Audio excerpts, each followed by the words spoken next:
اعوذ باللہ من الشیطان الرجیم بسم اللہ الرحمن الرحیم نحمدہ ونصلی علی رسولہ الکریم وآلہ الطیبین الطاہرین اما بعد فقد قال اللہ فی کتابہ الکریم بسم اللہ الرحمن الرحیم ان اکرمکم عند اللہ اتقاکم۔ ہماری گفتگو اسلام میں خواتین قرآن و حدیث کی روشنی میں چل رہی ہے، اور مقدمتاً عرائض پیش کرنے کے بعد ہم اب سب سے پہلے خود قرآن کریم کے جو اسلام کی عظیم ترین مقدس ترین کتاب ہے، اس میں خواتین کے مقام و منزلت اور حقوق کو دیکھنا چاہتے ہیں۔ چونکہ واضح ہے کہ کسی اپنے کو بھی قانع کرنے کے لیے سب سے پہلے آیات الہیہ ہی کو دلیل کے طور پر پیش کیا جا سکتا ہے، اور کسی غیر کو بھی سمجھانے کے لیے یہی کہا جا سکتا ہے کہ ہمارے یہاں خواتین کا مقام، اسلام میں خواتین کی منزلت کو اگر دیکھنا ہے تو سب سے پہلے قرآن کریم میں دیکھنا ہوگا کہ قرآن کریم اس سلسلے میں کیا بیان رکھتا ہے۔ لیکن اس سے پہلے کہ ہم موضوع میں وارد ہوں، ایک خاص نقطے کی طرف اشارہ کرنا مناسب سمجھتے ہیں، وہ یہ کہ اسلام دین فطرت ہے۔ اسلام کے قوانین عین فطرت انسانی کے مطابق ہیں۔ یہ قاعدہ کلیہ ہے سب جگہ پر۔ اس کی وجہ یہ ہے کہ جس نے فطرت انسانی کو بنایا ہے، یعنی خالق کائنات، جس نے کتاب تکوین بنائی ہے، اسی نے کتاب تشریع کو بھی معین کیا ہے۔ یعنی وہی خالق کائنات جس نے کائنات کو بنایا ہے، اسی نے شریعت اسلامی کو بنا کر ارسال کیا ہے۔ لہٰذا وہی خالق اس انسان کا بنانے والا ہے، لہٰذا انسان کے لیے احکام کاملاً اسی فطرت کے مطابق ہوں گے کہ جو انسان کی طبیعت کی اقتضا ہے۔ لہٰذا اس قاعدے کلیہ کو سامنے رکھتے ہوئے، چونکہ شریعت بھی اسی کی ہے اور تکوین بھی اسی کی ہے، کائنات بھی اسی کی ہے، وہی ولایت تکوینی رکھتا ہے، وہی ولایت تشریعی رکھتا ہے۔ اس نے پھر اپنے نمائندوں کو بھیجا ہے، ان کو تکوینی ولایت دی، تشریعی ولایت دی، لیکن سب کچھ دی ہوئی اسی کی ہے۔ لہٰذا اسلامی عقیدہ یہ کہ کائنات میں فطرت انسانی میں کاملاً وہی احکام آئیں گے شریعت میں بھی کہ جو فطرت انسانی کی اقتضا ہے۔ لہٰذا اب اس قاعدے کلیہ کو سامنے رکھتے ہوئے اب اگر کہیں کوئی ایسا حکم اسلامی نظر آئے کہ جو ظاہراً ہماری عقلوں کے مطابق فطرت انسانی کے خلاف ہو، مثلاً میں موضوع گفتگو سے مربوط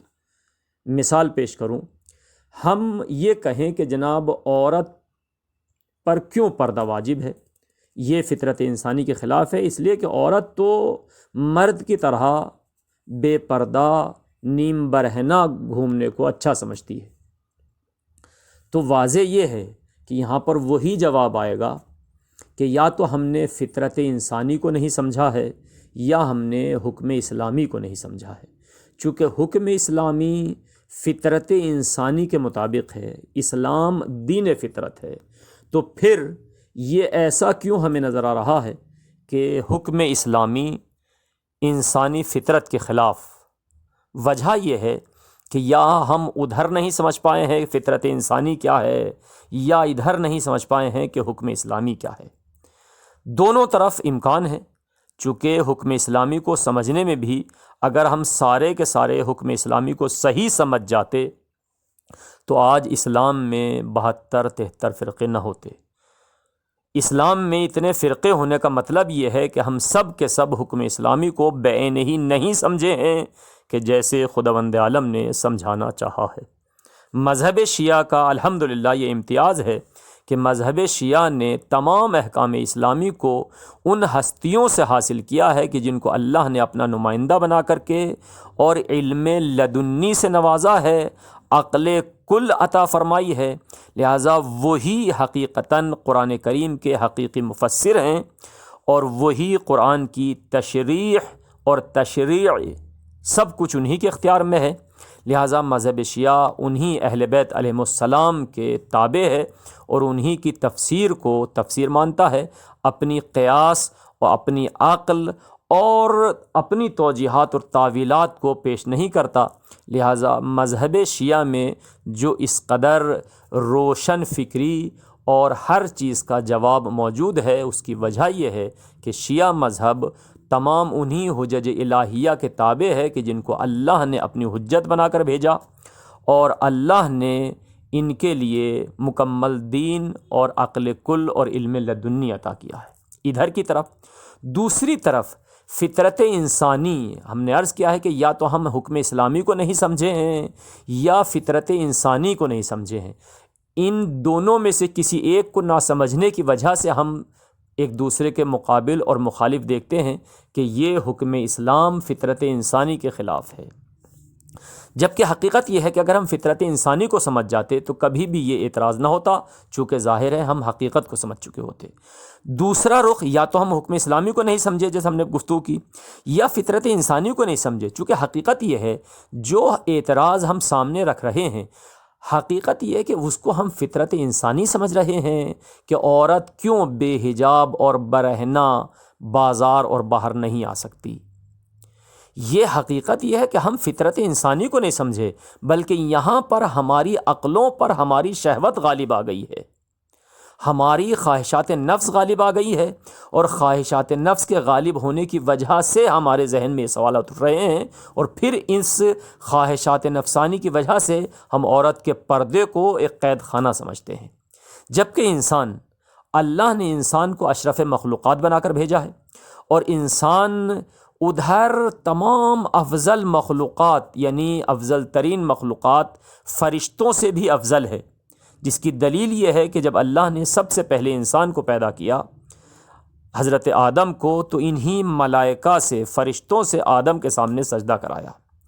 جب آدم کے پیدا کرنے کا تذکرہ کیا تو آدم کو خلیفۃ اللہ کے عنوان سے پیدا کیا، یعنی اللہ کا نمائندہ اس کائنات میں، وَسَخَّرَ لَكُمْ، اور پوری کائنات کو انسان کے لیے مسخر کیا۔ لذا انسان جب اپنے اشرف ہونے پہ آتا ہے تو افضل ترین مخلوق فرشتے جیسے بھی اس کے سامنے سجدہ کرتے ہیں،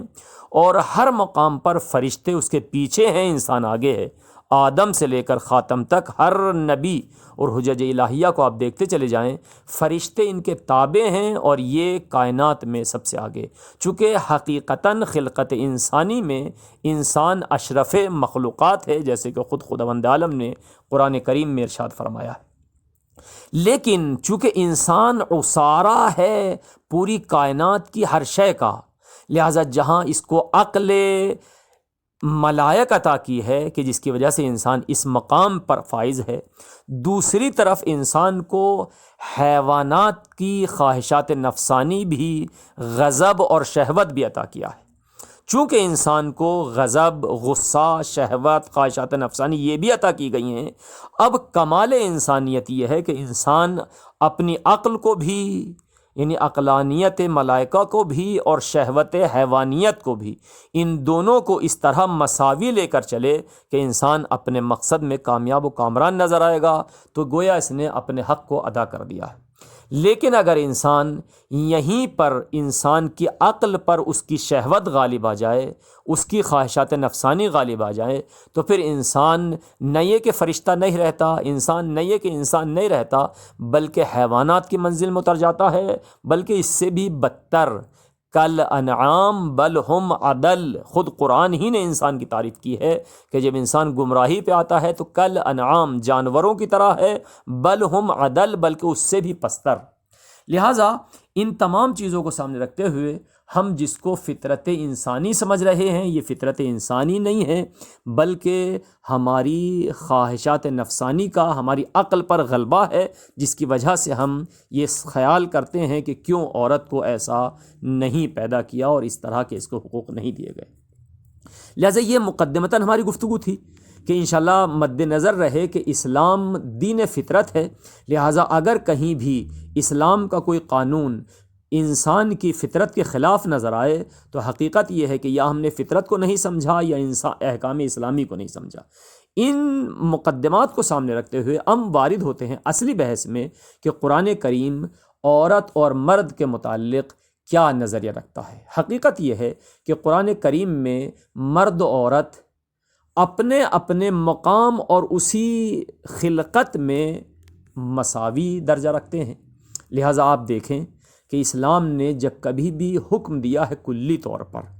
استثناء کیے بغیر، اس میں مرد و عورت کو باقاعدہ مساوی رکھا ہے۔ عبادت کا تذکرہ ہے تو بھی یہ نہیں کہا کہ جناب مرد عبادت کریں عورتیں عبادت نہ کریں، وہاں پہ بھی خداوند عالم نے وما خلقت الجن والانس،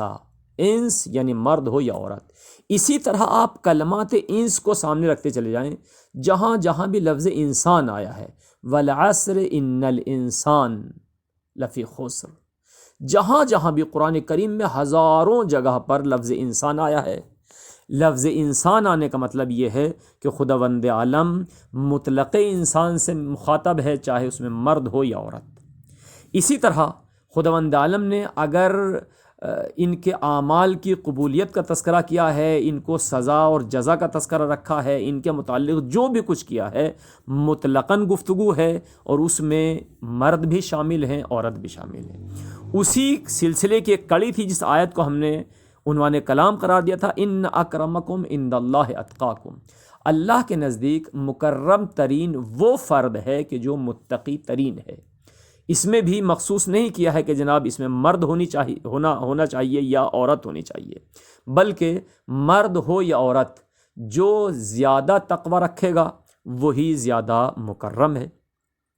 لہٰذا ان آیات کو آپ سامنے رکھیں کہ جن کی تعداد ایک دو نہیں، سینکڑوں آیات کے جہاں پر مطلقاً گفتگو کی گئی ہے اور عورت اور مرد کو جدا گانا بیان نہیں کیا گیا ہے، یا اگر کہیں لفظ بھی آیا ہے تو لفظ انسان جس ہم نے مثال بھی دی ہے، تو ایسے مقام پر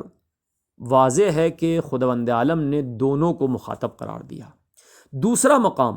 وہ ہے کہ جہاں پر باقاعدہ خداوند عالم نے مرد و عورت دونوں کا تذکرہ کر کے یہ اور ذہنیت کو شفاف کر دیا ہے کہ ایسا نہ ہو کہ آپ ان میں اگر کہیں مذکر کے صیغے استعمال ہوئے تو آپ یہ نہ سمجھ بیٹھیں کہ یہاں پہ فقط مراد مرد ہے، نہیں، بلکہ پھر سینکڑوں آیات ایسی ہیں کہ جہاں پر باقاعدہ تذکرہ کیا۔ مثلا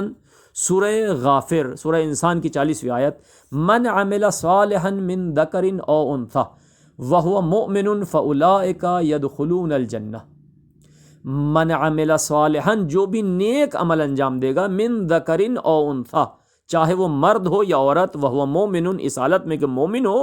فَأُولَٰئِكَ يَدْخُلُونَ الْجَنَّةَ تو جنت میں جائے گا، بغیر کسی استثناء کے نہیں رکھا کہ جناب یہ کرے، نہیں، من ذکر او انثی مرد ہو یا عورت جو بھی نیک عمل انجام دے گا اس کی جزا یہ ہے۔ دوسرے مقام پر سورہ نساء کی 124ویں آیت میں وَمَن يَعْمَلْ مِنَ الصَّالِحَاتِ مِن ذَكَرٍ أَوْ أُنثَىٰ وَهُوَ مُؤْمِنٌ فَأُولَٰئِكَ يَدْخُلُونَ الْجَنَّةَ، وَمَن يَعْمَلْ مِنَ الصَّالِحَاتِ جو بھی صالحات عمل انجام دے، من ذَكَرٍ أَوْ أُنثَىٰ چاہے مرد ہو یا عورت، اس کا بھی یہی صورتحال ہے کہ اگر مومن ہے تو يَدْخُلُونَ الْجَنَّةَ جنت میں جائے گا۔ اس کے علاوہ سورہ نحل کی 97ویں آیت، من عمل صالحا من ذکر او انثی فهو مؤمن فلنحینہ حیاتا طیبہ،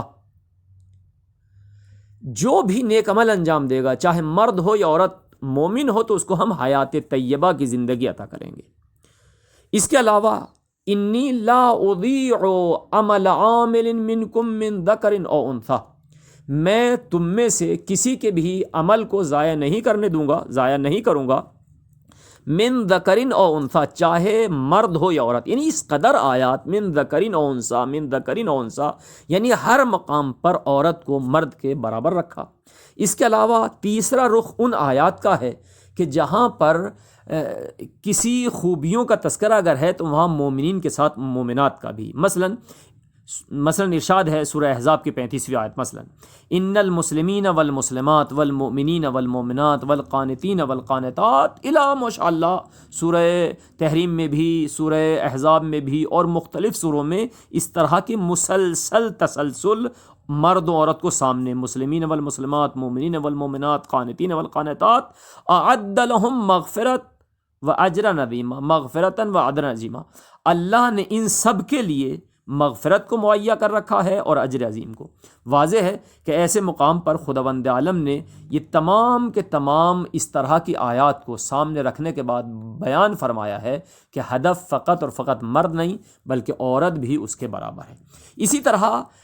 برائیوں میں بھی کہ اگر کسی نے گناہ کیا ہے وَمَن يَكْفُرْ بِالْإِيمَانِ فَقَدْ حَبِطَ عَمَلُهُ، تو یہاں پہ عورت اور مرد ایک نہیں ہے بلکہ کوئی بھی جو بھی انجام دے، لِكُلِّ امْرِئٍ مِّنْهُمْ مَا اكْتَسَبَ مِنَ الْإِثْمِ، ہر اس کے لیے وہی ہے جو وہ انجام دے رہا ہے۔ اس طرح ان الانسان لربہ لکنود، یا اس طرح کی بہت سی آیات کہ جہاں پر مطلقاً گفتگو ہو رہی ہے۔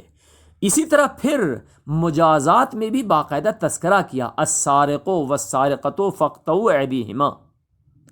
یا اس طرح کی اور دوسری آیات کے جہاں پہ فقط مرد نہیں بلکہ عورت کو بھی سامنے رکھا۔ اس کے علاوہ اگلا مقام یہ کہ ملکیت میں بھی عورت اور مرد کو، دیکھیے زمانے جاہلیت میں عورتوں کو حق ملکیت نہیں تھا، عورتیں خود مملوک ہوتی تھیں اپنے مالکوں کی، علی شوہروں کی بھی نہیں بلکہ مالکوں کی۔ اب یہ مالک کو اختیار تھا کہ اس عورت کو اپنی بیوی بنا کے رکھے یا اپنی کنیز بنا کے رکھے، کسی کو بیچ دے، اپنے گھر میں رکھے رہے۔ اس مرد کے مرنے کے بعد اس مرد کا بیٹا ان تمام عورتوں کا مالک ہوتا تھا۔ اب یہ چاہے تو اپنے باپ کی بیویوں کو اپنے گھر میں رکھے کنیز بنا کر، چاہے کسی کو بیچ دے، باقاعدہ عورتیں فروخت ہوتی تھیں۔ یعنی یہ نہ فقط یہ کہ عربوں میں تھا بلکہ مغربی ممالک میں بھی، روم اور اس علاقوں میں یہی دستور تھا، مشرقی ممالک میں بھی، ہندوستان و چین میں بھی یہی دستور تھا۔ لہٰذا اسلام نے ان دونوں نظریوں کو غرب و شرق کو الگ کرتے ہوئے باقاعدہ ارشاد فرمایا للرجال نصیب مما اکتسبوا وللنساء نصیب مما اکتسبنا۔ سورہ نساء کی 32ویں آیت میں ارشاد ہوا کہ مردوں کے لیے جو وہ کمائیں، مما اکتسبوا، جو وہ کمائیں وہ ان کا حق ہے، وللنساء نصیب مما اکتسبنا، اور عورتیں جو کمائیں وہ ان کا حق ہے۔ یعنی جس طرح مرد حق ملکیت رکھتا ہے، مالیت رکھتا ہے، اقتصاد رکھنے کا حق رکھتا ہے، اسی طرح عورت بھی حق ملکیت رکھتی ہے۔ یعنی ایک چیز اگر عورت کما رہی ہے تو اس پیسے کی وہ خود مالک ہے۔ عورت نے اگر گھر خریدا ہے تو گھر کی وہ عورت مالک ہے، زمین خریدی ہے تو زمین کی عورت مالک ہے۔ یہ اسلام نے اس جاہلیت کے عقیدے کو ہٹاتے ہوئے کہ عورت فقط مملوک ہے، مالک نہیں ہو سکتی، نہیں، اسلام نے کہا کہ جس طرح مرد مالک ہوتا ہے اس طرح عورت بھی مالک ہو سکتی ہے۔ لہٰذا یہ تمام کے تمام وہ امتیازات ہیں جو اللہ نے انسان کو بما ہوا انسان کو عطا کیے ہیں، غض نظر اس کے کہ مرد ہے یا عورت۔ لہٰذا اللہ کی نظر میں قرآن کریم کی سینکڑوں ایسی آیات ہیں کہ جہاں پر مرد و عورت کو مساوات کا درجہ ہے۔ اب اگر کہیں تھوڑا سا فرق بھی ہے کہ جس کو ہم اگلی گفتگو میں بیان کریں گے، وہ خود ایک خاص توجیہ اور فلسفہ رکھتا ہے کہ کیا وجہ ہے کہ یہ حق مرد کو دیا گیا ہے عورت کو نہیں دیا گیا، کیا وجہ ہے یہ حق عورت کو دیا گیا ہے مرد کو نہیں دیا گیا ہے، کیا وجہ ہے عورت کا حجاب ہے۔ یہ تمام کی تمام چیزیں جو ذہن میں آتی ہیں یا آ سکتی ہیں اس کے لیے ہم مسلسل انشاءاللہ گفتگو کریں گے۔ والسلام علیکم ورحمۃ اللہ وبرکاتہ۔